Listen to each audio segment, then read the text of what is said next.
What you are seeing in the background right here is me zooming through map with 45 Soul Eater stacks.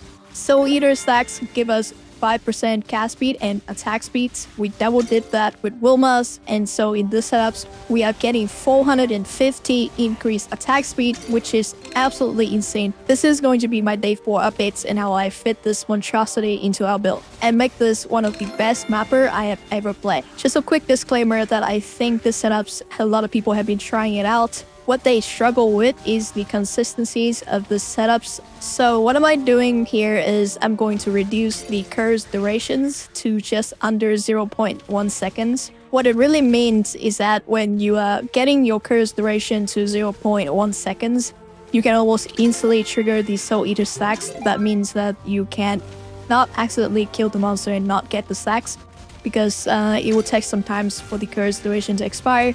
This happens almost instantaneously and it feels extremely smooth to play during mapping. With that being said, we can talk about Coiling Whisper. This is the MVP of the setups. This ring has a line that says when 90% of your hex duration expire on an enemy, you are going to eat 1 soul per enemy power. What this really means is that when you are casting a curse or hex on the enemies, you want it to have as low of a duration as possible because you want it to expire as soon as you cast them. And this will give you the consistency that you will need to maintain those Soul Eater stacks during mapping. Before talking about my current setups, I want to quickly bring your attention to the curse and curse durations, because what I have here is I have reduced my curse duration to 99%, so it only lasts for like 1% of its durations, which means that the actual curse duration is only about 0.1 second. And that means that anytime that I put a curse on an enemy, that is this setups right here with conductivities, the enemies is going to have the curse expire on them almost instantly, which means that anytime I do that, I get a stacks from Coiling Whisper.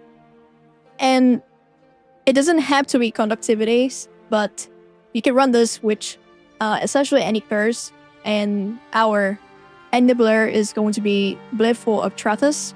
And this one, we just linked it with X-Touch. Whenever you get into a map, you are going to activate the Bladefall of Trathus, and it's going to continuously casting Bladefall around you, which means that enemies that is around you is going to get Hex Touch by a radius of 3 meters. It's very convenient for our build because we have great AoE from the Sanctuary of Thoughts if you are in micro setups. Which means that it's automated, it's very convenient, and you are almost always going to be getting 45 Soul Eater stacks in maps permanently.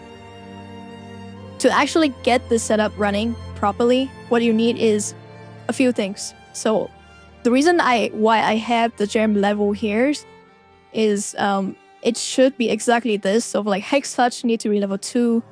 Conductivities or any curse need to be level 1, Bladefall of Trathus, level 1 inspirations to save the mana cost, and so it can be at level 20 at 20% quality. But the thing here is the curse duration is additive, which means that any of these reduce is going to be reduced straight from the 100%, which means that we can easily get 99% reduce using some of the nodes that's already a part of our pathing. So for example, right here we have 25% coming from this cluster right here. We are getting another 10% from Hasty Demise, which means that we are 35%. Hex Touch by itself at level 1 give you 50% reduced curse durations. And we have another ring right here that we are using, which is a Dusk ring. I'll talk on how to actually craft this a bit later. But if you put this in a left ring slot, it's another 15% reduced on top, which means that all in all, the setups can get you to 100% reduce. But if you are actually at 100% reduce, you don't have any durations of the curse on the monster, and that means the curse technically cannot expire. So you have to have at least 1% duration, which means that it's going to be lasting this much. And if this is somehow nerf, I'm not sure how and why would they nerf this, but you can actually run less duration. So in my opinion, less durations, I see a lot of people run it. It's definitely not necessary in this case. this will put you down to the actual tick rate, like the server tick rate at 0.03. This is, in my opinion, definitely an overkill, but if you are, for example, running some extremely strong skill that is just one-shotting everything, then maybe you can look into that. Otherwise, yeah, just go with the inspiration. It is going to be a lot better for you to sustain your mana. But with that, let's talk about the day 4 changes that I made in order to fit this into our build. We made a few adjustments. Mainly, you will see that we get a new ring. Like I said, we need this Dusk ring setups in our left ring slot to get the 15% reduce. And then we are using Coiling Whisper, and that's pretty much the only thing you have the setups. And for the skill gem slings, we are running Playful Trathers, Hex Touch, and so this is the setups that I'm running on the glove. Also mean that I have to now do all the curves, the mark separately, so I have to self-cast it, which is completely fine in my opinion. Just we're gonna do it for boss anyway. So we have Frenzy, Summon Lightning Golems, Sniper Marks. We are doing this separately. And for the passive skill trees, the biggest thing we had to get rid of was to get rid of the Unnatural Instinct.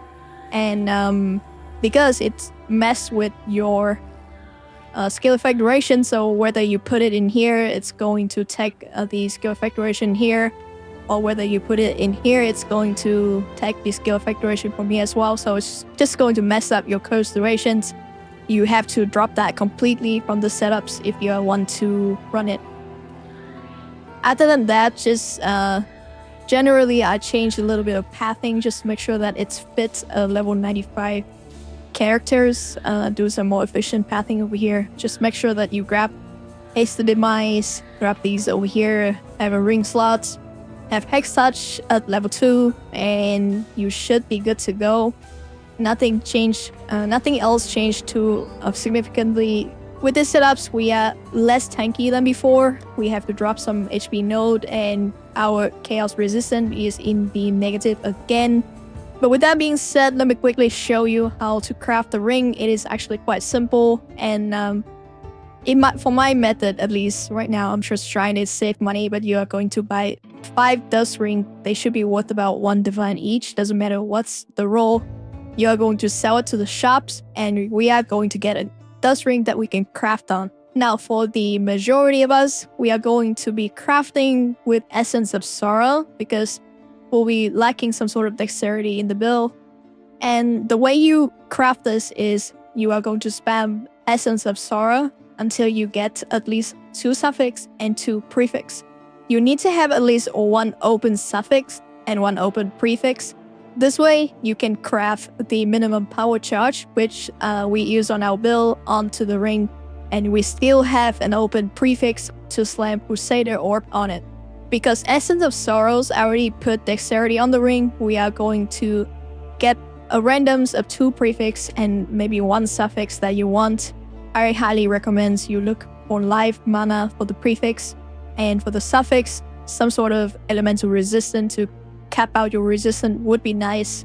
Once you get your 2 suffix and 2 prefix that you like, we are going to put +1 to minimum power charge on it, and we are going to finish with a slam of Crusader Exalted Orb. There is about 5 outcomes for this, and you can get lightning damage per power charge, increase maximum energy shields, increase spell damage, and the worst one is the one that I got, which is gain life per enemy hits with spell. Never lucky, I guess.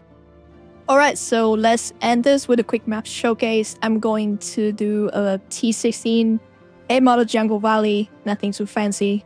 And I want to show you how insane this Soul Eater setup is. And you can actually run Frost Blink of Wintry Blast. It is amazing with high cast speed. As soon as you get into a map, you want to press your Bladeful of Trathus, and that is the only time that you need to do.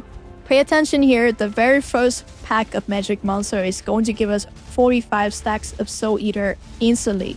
As long as you constantly be hitting monster, or as long as you constantly run into monster and Bladeful of Trathus is hitting them, you will constantly have 45 Soul Eater stacks throughout the map. And because Wilma double dips with our totems, we get so much more damage, but we also get insane amount of cast speed, which means that we can use Frost Blink of Wintry Blast very smoothly, as you can see here. This setup alone make our mapping so much more enjoyable, because if you are running a maps like T16 farming, you can zoom around the map in like seconds. So we can easily clear maps like this or shrines in maybe under 2 minutes per map, which mean you will get more profit per hours. This has been an insane league for Power Siphon Ballista totems because of Soul Eaters, Wilma, stackings giving us so much damage.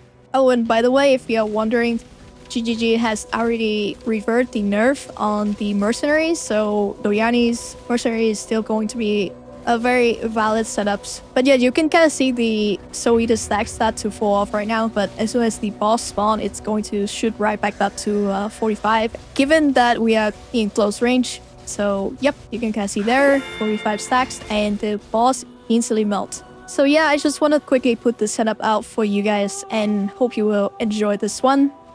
Soul Eaters, OP, Wilma's OP, so go have fun, and I'll see you guys in the next one.